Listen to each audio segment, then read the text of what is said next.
Hello and welcome everyone. और guys screen पे आप देख रहे हैं UP PCS prelims test series 2022 और ये दृष्टि की टेस्ट सीरीज़ है। आपको पता ही है कि दृष्टि वाले जो हैं वो कम से कम 20 से 25 टेस्ट सीरीज़ कराते हैं एग्ज़ाम से पहले, प्री एग्ज़ाम के लिए मतलब, ठीक है। तो वो सारी की सारी टेस्ट सीरीज़ एक्चुअली मैं सोच रही थी कि आपको कराई जाए वो, ओके। और जैसा भी आप लोगों का रिस्पॉन्स रहेगा तो उस हिसाब से आगे देखा जाएगा। फ़िलहाल मैंने ये टेस्ट है और मैंने इसको किया था तो सोचा आपको करा दूं इसको, ठीक है। आपको अगर अच्छा लगेगा तो इसको कंटिन्यू किया जाएगा, अदरवाइज इसको बंद कर दिया जाएगा। और हाँ, एक चीज़ और, इसकी आपको अगर पीडीएफ चाहिए इस टेस्ट सीरीज़ की, मतलब हर एक टेस्ट की जैसे हम कंप्लीट करेंगे या फिर उससे पहले ही ट्रेंडिंग एनटीपीसी ट्रेंडिंग जी के नाम का जो मेरा टेलीग्राम चैनल है उस पर आपको ये पीडीएफ मिल जाएगी पूरी की पूरी, ठीक है। मतलब पूरी टेस्ट सीरीज जो है सबकी मिल जाएगी। और बाकी इसको हम यहाँ पे पूरे डिटेल में करेंगे ही। तो आज से ये स्टार्ट हो रहा है। डेली आपको एक टेस्ट सीरीज मिलेगी। अब 150 क्वेश्चन होते हैं इसमें पूरे, तो 150 क्वेश्चन विद डिटेल एक बार में करा पाना तो थोड़ा इम्पॉसिबल होगा। तो हम इसको पार्ट्स में डिवाइड कर लेंगे, ठीक है। या तो 50-50 क्वेश्चन के 3 पार्ट हो जाएंगे, या फिर और भी कम क्वेश्चन 30-40 इस तरीके से, मतलब 3 या 4 पार्ट में डिवाइड करके हम इसको पूरी को कंप्लीट करेंगे 150 क्वेश्चंस को, ठीक है। तो आज हम थोड़ा सा एक डेमो ले लेते हैं और अगर आपको पसंद आता है और आप लोग बोलते हो कि हाँ इसको कराया जाए कंप्लीट, 20-25 टेस्ट हैं उसके दृष्टि के, तो अगर आप बोलेंगे कि कराया जाए तो बिल्कुल कराया जाएगा आपको। और अब ये मैंने फुल स्क्रीन पे कर दिया है। आई होप कि आपको क्लियरली विजिबल होगा सब कुछ, ठीक है। जिसको इंग्लिश में देखना हो वो इधर लेफ्ट साइड में इंग्लिश में देख सकता है, एंड जिसको हिंदी में देखना है वो हिंदी में देख सकता है, ठीक है। दोनों मीडियम्स के लिए है। तो आइए सबसे पहला जो क्वेश्चन है उसको देखते हैं। क्वेश्चन कह रहा है सबसे पहला कि हाल ही में डीजी सक्षम कार्यक्रम किसके द्वारा शुरू किया गया था। तो वैसे तो आप एलिमिनेट कर सकते हो इसमें, क्योंकि डीजी सक्षम कार्यक्रम है तो यहाँ से आप वैसे तो सामाजिक न्याय और अधिकारिता मंत्रालय भी आप लगा सकते हो। गृह मंत्रालय को और इलेक्ट्रॉनिक को तो आप इजीली एलिमिनेट कर दोगे, लेकिन बी और सी में आप कंफ्यूज हो जाओगे। तो यहाँ पे श्रम और रोजगार मंत्रालय ने ऐसा किया है, ठीक है। ऑप्शन सी यहाँ पे राइट होगा, श्रम और रोजगार मंत्रालय। अच्छा, ये किया क्यों है? तो युवाओं को डीजी सक्षम बनाने के लिए, उनको रोजगार के और अधिक अवसर उपलब्ध करवाने के लिए हमारा जो लेबर मिनिस्ट्री है, श्रम मंत्रालय है, उसने माइक्रोसॉफ्ट इंडिया के साथ मिलकर ये कार्यक्रम डीजी सक्षम स्टार्ट किया है। तो आंसर क्या हो जाएगा? ऑप्शन सी यहाँ पे आंसर हो जाएगा, ठीक है।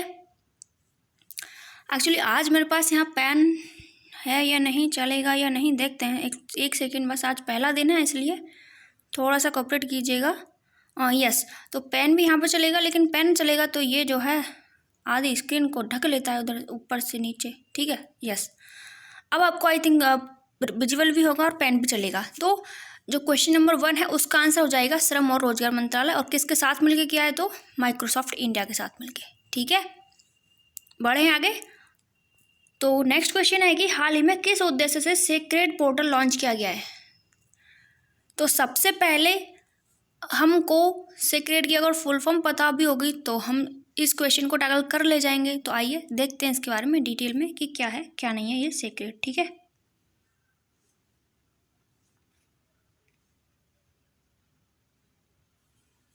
तो यहाँ पे मैंने ये सेक्रेड पोर्टल ही ओपन किया हुआ है आप लोगों के लिए। एक्चुअली मुझे भी तो ये करना है, मैं भी अभी इसमें कोई मास्टर तो हूँ नहीं, तो मैं भी कर ही रही हूँ इसको।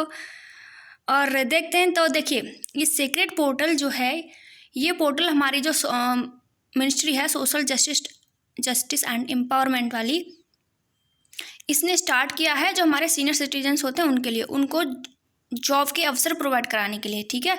तो इसका फुल फॉर्म क्या है सेक्रेड का? एक्चुअली मैंने इसको ओपन किया है इसका फुल फॉर्म चेक करने के लिए। तो इसका फुल फॉर्म है सीनियर एबल सिटीजन्स फॉर री एम्प्लॉयमेंट इन डिग्निटी, ठीक है। ये इसका फुल फॉर्म है। और ये कब इसको स्टार्ट किया गया है? तो जब international day of older person होता है, यानी कि 1 अक्टूबर को, 1 अक्टूबर को क्या ऑब्जर्व किया जाता है?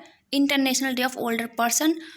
और उसी दिन सीनियर सिटीजन्स को री एम्प्लॉयमेंट के अवसर उपलब्ध करवाने के लिए social justice and empowerment ministry द्वारा ये सेक्रेट पोर्टल लॉन्च किया गया है। ठीक है, सब कुछ समझ में आ गया होगा आई थिंक। अब हम वापस से उसी पेज पर चलते हैं। तो यस, ये रहा वो पेज और सीक्रेट पोर्टल। यहाँ पे तो आंसर क्या हो जाएगा, जल्दी से आंसर लगा दीजिए। अब इसमें से ऑप्शन बी आंसर हो जाएगा। ठीक है, एक ऑनलाइन रोजगार विनिमय मंच के रूप में, राइट, जो हमारे सीनियर सिटीजन हैं उनको रोजगार उपलब्ध कराने के लिए ही था, अभी आपने पढ़ा था। तो ठीक है, अब आगे चलते हैं नेक्स्ट क्वेश्चन पे। आई थिंक कि मैं अभी ठीक से नहीं कर पा रही हूँ इसका, कोई दिक्कत नहीं है, आगे और भी थोड़ा इम्प्रूव करेंगे। लेकिन फ़िलहाल आप देखिए क्वेश्चन नंबर थर्ड क्वेश्चन क्या कह रहा है, कह रहा है कि ये जो कुछ दिया हुआ है यहाँ पे, आपको इसको सुमेल करना है। पूरा उपासना स्थल दिया हुआ है और ये स्थान दिया हुआ है, तो इनको मैच कीजिए और बताइए कि इनमें से कौन सा करेक्टली मैच नहीं है। भीमबेटका मध्य प्रदेश में है, ये तो सबको पता है। भीमबेटका के बारे में तो आई थिंक सबको ही पता होगा। तो हम यहाँ पे क्वेश्चन नंबर 3 कर रहे थे। भीमबेटका मध्य प्रदेश में है, करेक्टली मैच है। आदमगढ़ हिल्स नर्मदा घाटी में ही है, करेक्टली मैच है। पोटवार पठार पे आते हैं हम, तो ये इनकरेक्ट है। क्यों? क्योंकि ये पोटवार पठार जो है ये नॉर्थ वेस्ट इंडिया में है, ना कि साउथ इंडिया में। ठीक है, नॉर्थ वेस्ट इंडिया में है ये, राइट। तो ये यहाँ करेक्टली मैच है। कुरनूल तो आंध्र प्रदेश में है ही, आपको पता ही है। ओके, आगे बढ़ते हैं। नेक्स्ट क्वेश्चन है कि जब पाल प्रतिहार और राष्ट्रकूट राजवंशों के बीच प्रसिद्ध त्रिपक्षीय संघर्ष हुआ, तब पाल साम्राज्य का शासक कौन था? अच्छा, ये त्रिपक्षीय संघर्ष जो था, ट्राईपार्टी संघर्ष जो था ये, तो ये पाल प्रतिहार और राष्ट्रकूट के बीच में हुआ था, ये तो सबको पता है। कन्नौज को लेकर हुआ था, ये भी सबको पता है। अब आप ये बताइए कि जब उस टाइम पे पाल साम्राज्य का शासक कौन था, तो क्या होगा यहाँ पे राइट आंसर? यहाँ पे राइट आंसर होगा ऑप्शन बी, धर्मपाल। अब थोड़ा सा इसके बारे में और डिटेल में जान लेते हैं। एक्चुअली आपको पता ही है कि जो पाल वंश था उसकी स्थापना करी थी गोपाल ने। ठीक है, और गोपाल को औदंतपुरी जो विश्वविद्यालय है उसके संस्थापक के रूप में भी जाना जाता है। पाल वंश की स्थापना इसने 750 उसमें की थी, ईस्वी में। ठीक है, और उसके बाद जब इसका उत्तराधिकारी धर्मपाल बना, धर्मपाल ने 770 से लेकर 810 तक शासन किया था, और उसी बीच में ये कन्नौज का संघर्ष हुआ था। ठीक है, तो आगे बढ़े अब, ऑप्शन बी यहाँ पे राइट होगा। आगे बढ़ते हैं। हाल ही में भारत के पहले ग्रीन टर्म लोन समझौते पर हस्ताक्षर किसके द्वारा किए गए हैं? किसके द्वारा किए गए हैं भारत के पहले ग्रीन टर्म लोन समझौते पर हस्ताक्षर? ये आपको बताना है। ऑप्शंस आपके सामने हैं, बताइए आप क्या हो जाएगा यहाँ पे राइट आंसर? एनटीपीसी होगा। ठीक है, भारत के पहले ग्रीन टर्म लोन समझौते पर हस्ताक्षर किए हैं एनटीपीसी के द्वारा। ऑप्शन ए यहाँ पे राइट होगा। थोड़ा सा आज थोड़ा धीरे चल रहे हैं एक्चुअली आज। आगे बढ़ते हैं। ब्लू वाटर पॉलिसी किसके द्वारा अपनाई गई थी? ब्लू वाटर पॉलिसी किसके द्वारा अपनाई गई थी? तो कौन था जिसका सपना था कि पुर्तगाली मास्टर ऑफ ब्लू ओशियन हो जाएं? किसका सपना था? पुर्तगालियों का था ना। और पुर्तगालियों में भी उस टाइम पे गवर्नर कौन था? अल्मीड़ा था। तो अल्मीड़ा यही चाहता था कि जो पुर्तगाली हैं वो जो इंडियन ओशियन है इसके जो मास्टर हो जाएं एक टाइप से। ठीक है, तो इसलिए उसने ब्लू वाटर पॉलिसी चलाई थी, और इसको कार्टेज सिस्टम भी बोला जाता है। ठीक है, कार्टेज सिस्टम। तो ऑप्शन क्या हो जाएगा? ऑप्शन सी यहाँ पे राइट आंसर हो जाएगा। ब्लू वाटर पॉलिसी अल्मीड़ा के द्वारा चलाई गई, और अल्मीड़ा कौन था? पुर्तगाली गवर्नर था। ठीक है, आगे बढ़ते हैं। फिर से एक ये क्वेश्चन आया है, मैच करना है आपको कि शासक और उसके साम्राज्य। ठीक है, मैच करना है। गोपाल तो आपको पता है, अभी अभी हमने एक क्वेश्चन में बात की थी, पाल वंश का संस्थापक था गोपाल। ठीक है, दंतीदुर्ग राष्ट्रकूट वंश का संस्थापक था, राइट।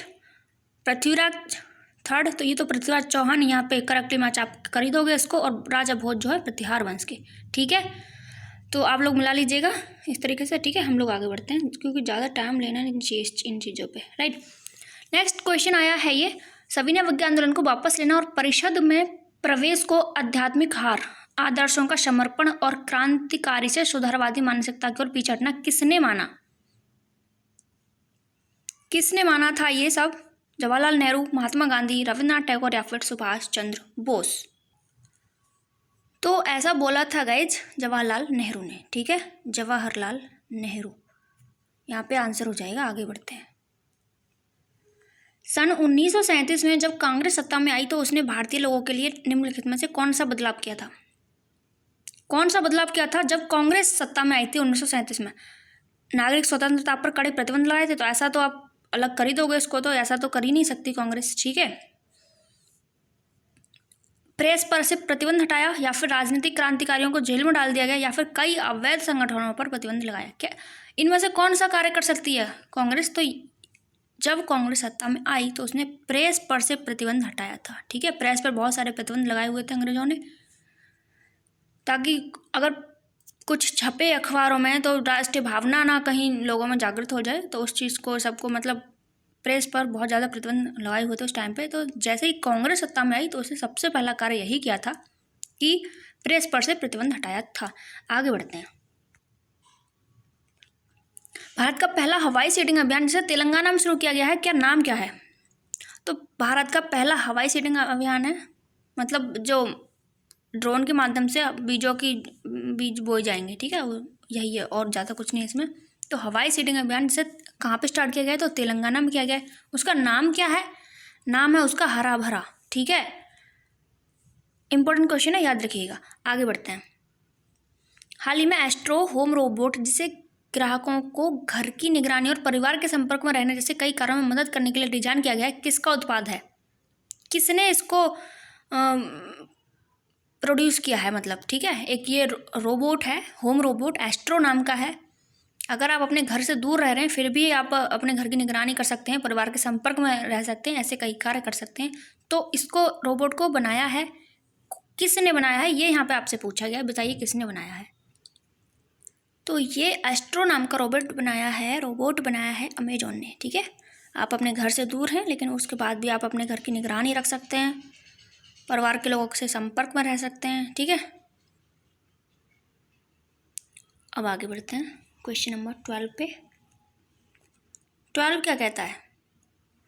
12 कह रहा है हड़प्पा सभ्यता के संदर्भ में निम्न में से कौन सा कथन सही है? लोथल हड़प्पा और मेसोपोटामिया सभ्यताओं के बीच व्यापार हेतु एक विक्रय केंद्र था। नंबर 2 कह रहा है धौलावीरा सिंधु घाटी के सभी शहरों में सबसे बड़ा था। क्या धौलावीरा सबसे बड़ा था? बताइए। तो गाइस यहाँ पे कथन 1 तो राइट है, क्योंकि लोथल जो था वो हड़प्पा और मेसोपोटामिया सभ्यताओं के बीच एक व्यापार करने हेतु एक केंद्र था, ठीक है, विक्रय केंद्र था। और अगर कथन 2 को पढ़ते हैं हम तो ये यहाँ पे गलत होगा, क्योंकि धौलावीरा सिंधु घाटी सभ्यता का सबसे बड़ा शहर नहीं था। कौन सा था सबसे बड़ा? मोहनजोदाड़ो था, ठीक है। फिलहाल कहाँ पे है ये? पाकिस्तान में है। पाकिस्तान में कहाँ पे? सिंध प्रांत में, लरकाना जिले में, ठीक है। आगे बढ़ते हैं। तो ऑप्शन 1 यहाँ पे करेक्ट होगा, 2 इनकरेक्ट होगा, क्योंकि धौलावीरा नहीं, मोहनजोदड़ो है वो, राइट। अब आगे बढ़ते हैं। तो इनमें से कौन सा युग में सही सुमेलित नहीं है, ये आपको बताना है। तीसरा कर्नाटक युद्ध पेरिस की संधि से एंड हुआ था क्या? फर्रुखसियार का फरमान, बंगाल और गुजरात में ब्रिटिश ईस्ट इंडिया कंपनी के अधिकारियों के लिए महत्वपूर्ण विशेषाधिकार। तो ये तो सही है, आप लोग लगा दोगे इसको तो इजीली। अल्फोंसो डी अल्बुकर्क, सती प्रथा का उन्मूलन, या फिर हुगली की लड़ाई, डचों द्वारा अंग्रेजों की हार। इनमें से कौन सा करेक्टली मैच नहीं है, ये आपको यहाँ पे बताना है।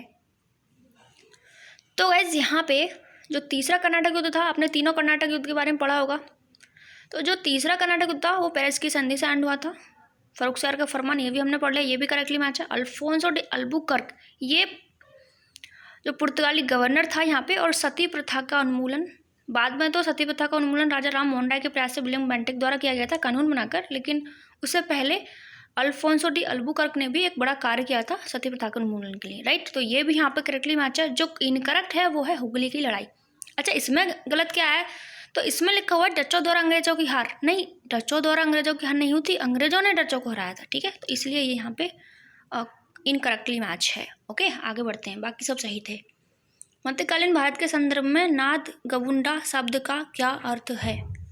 तो मध्यकालीन भारत से एक्चुअली ऐसे ही क्वेश्चन आते हैं कि कोई भी टर्म उठा के आपको दे दिया जाता है, उसका मीनिंग आपसे पूछा जाता है। तो वहाँ पर जितने भी चैप्टर्स हैं उनके एंड में दिए हुए हैं ऐसे शब्द, उनको आप लोग एक बार कर लीजिए, उसके बाद ऐसे क्वेश्चन करने में आपको कोई प्रॉब्लम नहीं होने वाली है, ठीक है। तो बताइए इसका क्या मीनिंग है? तो ये